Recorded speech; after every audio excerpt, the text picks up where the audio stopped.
Hello दोस्तों, कैसे हो आप सब। सो गाइस, आज अपन बात करने वाले हैं ड्रिबलिंग के ऊपर कि मैच के अंदर काफ़ी प्लेयर्स अच्छे से ड्रिबल कर पाते हैं लेकिन आप लोगों से ड्रिबल नहीं होती। ड्रिबल का मेरा सेंस यहाँ पे इस चीज़ से हो रहा है कि आप कोई भी मूव अप्लाई करते हैं, आपने एनबीए प्लेयर्स को देखा होगा या किसी अदर प्रोफेशनल प्लेयर को देखा होगा, वो काफ़ी सारे कॉम्बो मूव्स अच्छे से कर पाता है। एक क्रॉस जब आप करते हैं आपका डिफेंसिव प्लेयर बीट नहीं होता, लेकिन वहीं पे कोई एनबीए प्लेयर को आप देखोगे तो वो एक प्रॉपर तरीके से क्रॉस करके कैसे बीट कर पाते हैं, तो अपन उस पर डिटेल में बात करेंगे। क्रॉस ही नहीं, काफ़ी सारी ऐसी मिस्टेक्स होती है जो हमें अवॉइड करनी होती है, तो उस पर अपन डिटेल में बात करेंगे। तो वीडियो को स्टार्ट करते हैं और वीडियो को एंड तक ज़रूर देखना। सो दोस्तों, सबसे पहली मिस्टेक जो होती है कि जब भी आप कोई भी क्रॉस कर रहे होते हो तो डिफेंसिव प्लेयर को रीड ही नहीं करते हो। अगर ये क्रॉस मैं इतनी दूर से करूँगा तो ये ऑटोमेटिक शफल कर लेगा, इसके लिए ईजी है गार्ड करना, आपकी क्रॉस कोई काम की नहीं रही। और अगर यही क्रॉस मैं बिल्कुल क्लोज जाके करूँगा तो ये बॉल स्टील हो जाएगी। सो ये गलती आपको नहीं करनी होती। ना क्रॉस आपको दूर से करनी है, ना ही क्रॉस आपको प्लेयर के क्लोज जाके करनी है।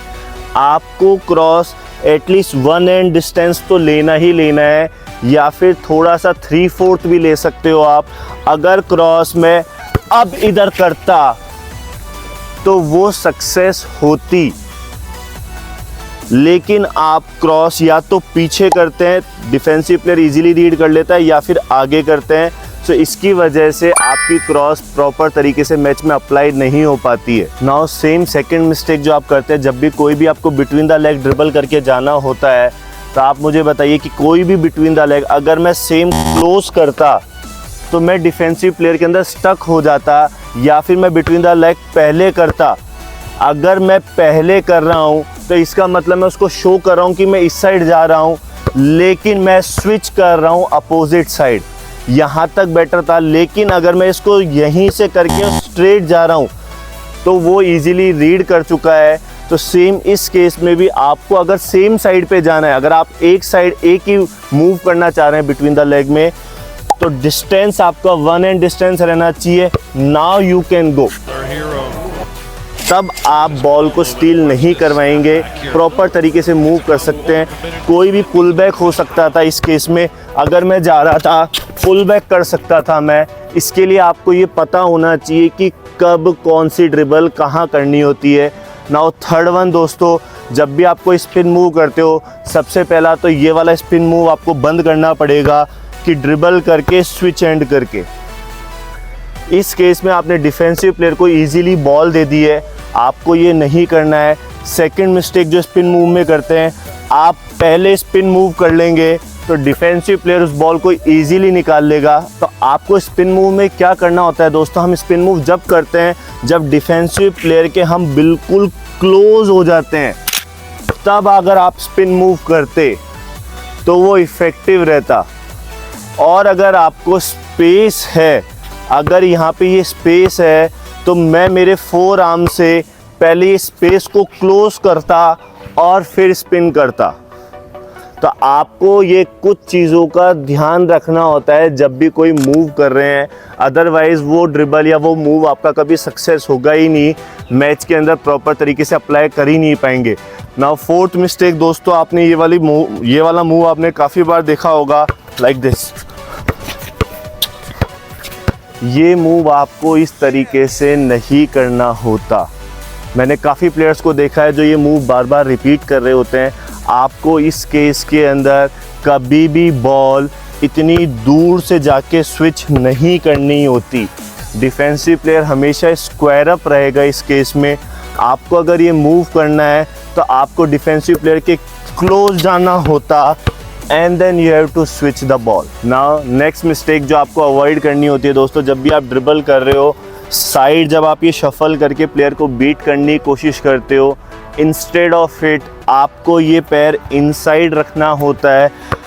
एटलीस्ट 45 डिग्री एंगल पे अगर आप ये पैर रखते तो आपके पास काफ़ी सारे ऑप्शन ओपन हो जाते हैं, लेकिन ये पैर आप साइड में रखते हैं, साइड शफल करते हैं, जिसका मैच में कोई यूज़ नहीं होता।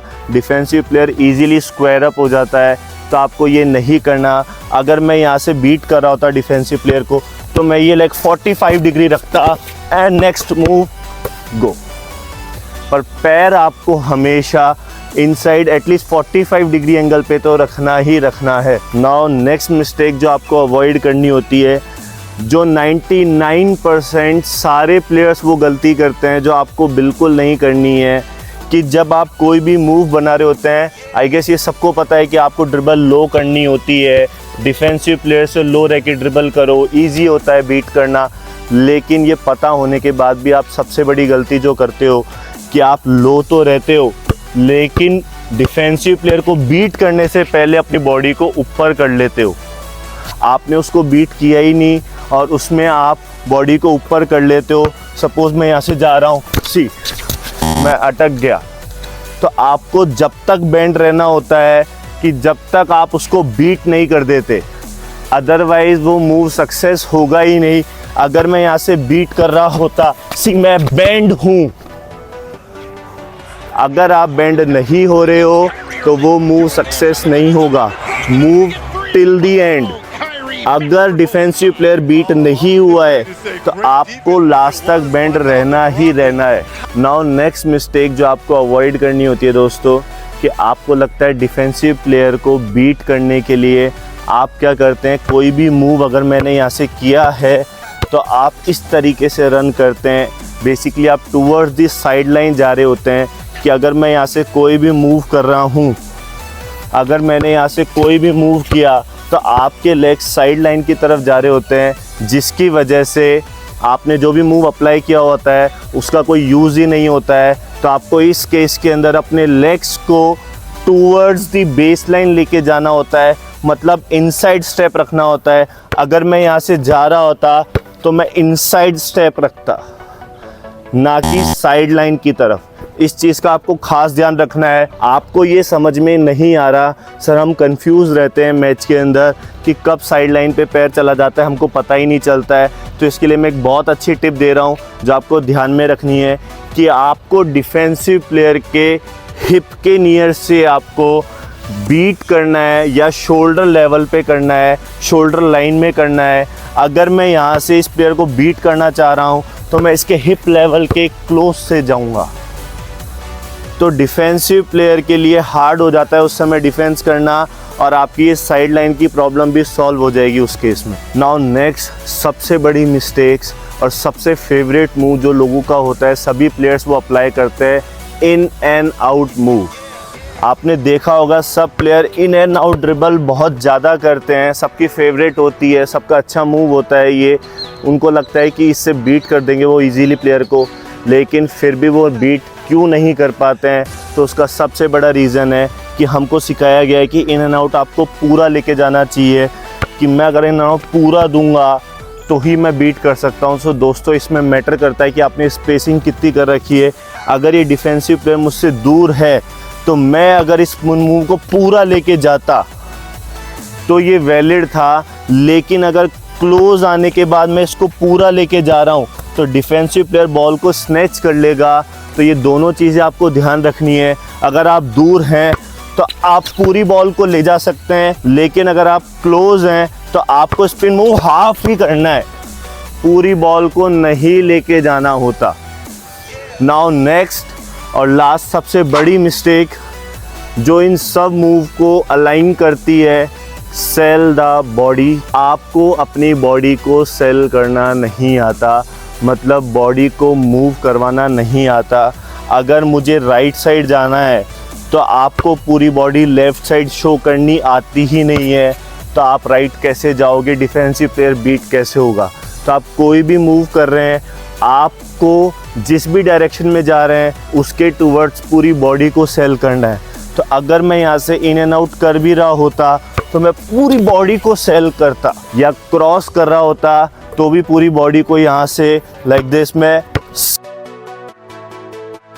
सेल करता। तो ये आपको ध्यान में रखना है। सो आई होप आपको ये वीडियो समझ में आई होगी।